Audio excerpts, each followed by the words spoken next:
Hello everyone and welcome. I'm Levente Prácser and I'm going to be talking about my PhD topic today, investigating the consequences of inappropriate antibiotic use in the intensive care unit.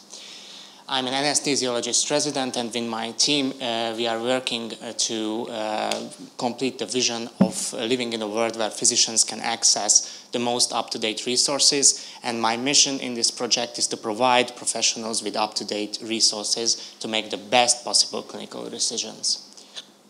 Now I have two specific goals, first of which is investigating the effects of inappropriate antibiotic use on complication rate in the intensive care unit, and we are approaching this question with the method of systematic review and meta-analysis. Inappropriate antibiotic use have many forms. It can be unnecessary, the spectrum can be too narrow or too broad, or the dosing could be incorrect. And the problem is that inappropriate antibiotic use is very common in the ICU. Studies report between 28 to 46%. And what we know is that early antibiotic administration is recommended by sepsis guidelines. Also, antibiotic usage has increased globally in the previous decades. And if we estimate a continuous growth, it will continue to go in an exponential fashion. And what we know is that excessive antibiotic use can lead to complications such as selection of multidrug-resistant pathogens. But what we don't know in this problem is the effects of inappropriate antibiotic use-related adverse events. And our aim is to unveil these associations. So the first topic's clinical question is, does inappropriate antibiotic use have an impact on complication rate in the critically ill? We are examining critically ill patients with suspected infection. The exposure is inappropriate antibiotic use. The control group is individuals who received antibiotics appropriately. And our outcomes include organ damage parameters, multidrug-resistant infection occurrence, Clostridium difficile infection occurrence, and secondary outcomes include length of hospital and ICU stay, adverse effects, and mortality. Our hypothesis is that inappropriate antibiotic use increases complication rate in the critically ill. And the clinical implication for the study is to reduce the incidence of multidrug-resistant infections and decrease the incidence of antibiotic-related adverse events. We did a systematic search with the following search key: the first domain describing antibiotic use, the second describing the setting, and the third one describing the inappropriateness of the antibiotic use. We ended up with several thousand hits, 22,000 to be exact, and during the selection process with high Cohen's kappas, we narrowed it down to 277 eligible full texts. The forest plot I'm going to present here is very preliminary. By preliminary, I mean the event, the outcome number for mortality will be analyzed from around double the article number. Just a little bit of highlights. So with the control group having more than 100,000 patients and with the intervention group having 20,000 patients, the results showed a statistically and clinically significantly higher odds ratio in the inappropriate antibiotic use group. Now let's discuss it a little bit more. So this is all-cause inappropriate antibiotic use. So we didn't differentiate here with whether it was incorrect dosing, wrong indication, or too broad or too narrow spectrum. So this is every study that reported mortality and reported inappropriateness of the antibiotic. Due to the high number of studies, we will be able to analyze later on subgroups based on the type of inappropriateness that is present. What you should also see is that it's not narrowly significant. Is the 95% confidence interval's lower value is 1.68. So with this preliminary thought, we can already see a tendency which I'm not going to go into speculation, but let's say at this point that it is promising. We are in the process with the first project with the data extraction. We have some articles remaining, mainly cleaning up the data table, and soon statisticians will receive the whole data set. The second project that I'm working on with my team is procalcitonin kinetics-guided antibiotic management in patients with septic shock. And this is the drafting of a protocol of a randomized controlled trial. So suspected septic shock means that the clinical syndrome that is sepsis, the symptoms can lead to a systemic inflammation or reaction. So it can be due to an infection, or it can be due to non-infectious organ injury.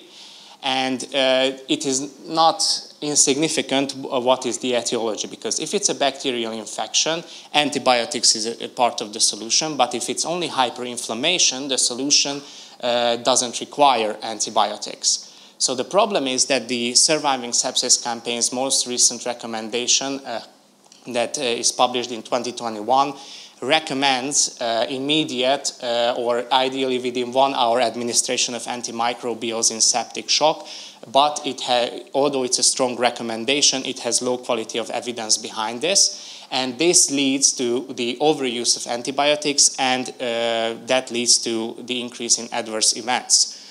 The proposed solution to this problem is procalcitonin kinetic-guided antibiotic therapy, which in a recent meta-analysis, which was proven that in a recent systematic review and meta-analysis that procalcitonin kinetic-guided antibiotic therapy decreases the length of the antibiotic administration and reduces mortality. Now, with this, the guideline also talks about procalcitonin, and it weakly advises against, with very low level of evidence, using procalcitonin plus clinical evaluation for the initiation of antimicrobials.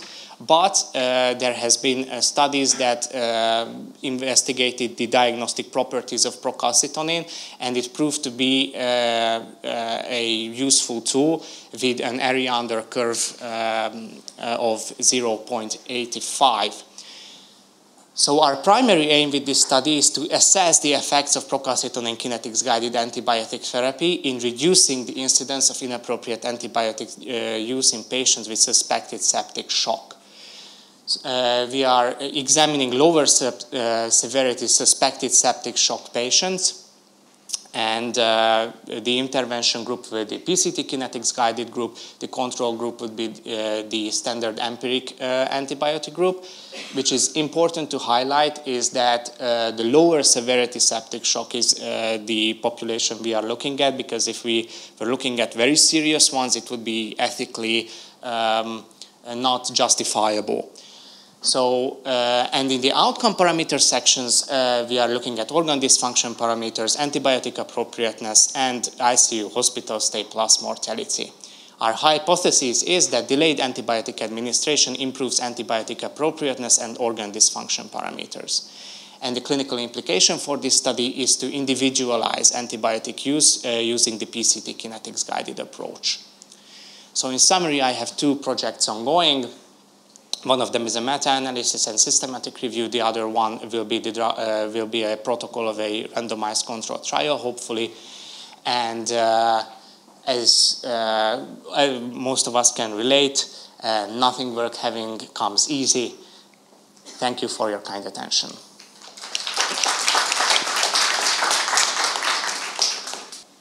All right, then you maybe mentioned, and I missed it, but when you talk about procalcitonin kinetics, for me it suggests that you measure at least twice. Is it feasible in a clinical practice to have 2 procalcitonin values in a situation which is really time sensitive? Good question. Thank you. That's why we considered scenarios when it is not feasible. So that's what the lower severity shock part comes with.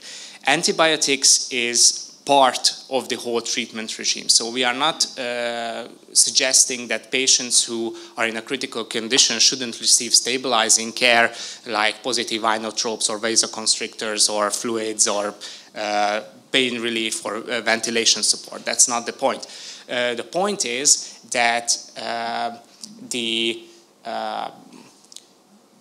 have very good diagnostic methods to detect,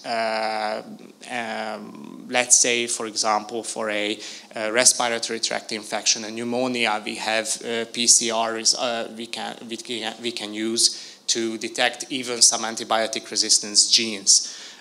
Although we don't know whether it's manifest or not, but it's a good extra information. So now we have very fast diagnostics tools. The lab turnaround time for PCI is around 110 minutes or so. So delaying this antibiotic administration by 2 hours is not a problem. The studies that we previously looked at PCT kinetics had a 6-hour window between the two results, but the big change was between the 24-hour mark, somewhere around that. So this lower severity septic shock, you can wait. But if the clinical situation requires that you administer everything in the drug cabinet, then of course the patient is not eligible for the study. Thank you. Any question from the audience? I have a question regarding the first project. It's yes. really important project, but I'm interested in how difficult the data extraction was with this number of articles, 277. And based on the categories of inappropriate antibiotic use, did you make these categories yourself during the data extraction, or in the papers they're actually saying, okay, in these patients the antibiotic was not necessary, or in this paper we give the wrong dose? How did you deal with that? Did they actually report this, or you made the categories yourself based on some specific definitions? So the definitions are set. So for the data extraction, we definitely say if it's presented in the article, so if it's explicitly stated what type of inappropriateness there was, then we extract that, and then later on we categorize them into a larger batch of categories. Let me give an example to understand how this works. So let's say they said that the patients received inappropriate dosages of the antibiotics. That's the easiest one. They measure these are mainly kinetics studies. So they measured the drug levels, if it was low or high. They measured with the same measurement unit, roughly the same measurement technique. So that's an easy one. What is hard is sometimes getting to the bottom of the information that say that it was, they rarely say it was unnecessary. What they say is that it was inappropriate. And then we ask the question, what was the inappropriate one? And in 90% of the cases, it was too narrow of a spectrum. You can only, this is sometimes not explicitly stated there, but later on, when in the figures or in the subtexts, there it says that the spectrum was too narrow, sometimes. So sometimes it's in the supplementary material. So in that cases, that makes the data extraction extremely hard, because you have to read the whole article every time from each sentence, and meticulously analyzing each sentence, which one it is. So the numbers are not that hard to extract. The type of inappropriateness is one that's hard to extract. Totally understand. Massive work. Congratulations, Levente. Any more questions from the audience? Yes. Thank you. Just a short one. So what types of studies do you work with? Are they mostly, I guess, cohorts and mostly retrospective, but? There are some prospective cohorts. The vast majority is retrospective cohorts. I have some RCTs, but those RCTs are pharmacokinetic studies. So they either used a continuous IV regime or bolus IV dosing regime, or this dose versus that dose. So that was pharmacokinetic studies, and those could be randomized. So there are some randomized trials there, but you are right, most of them are cohort studies.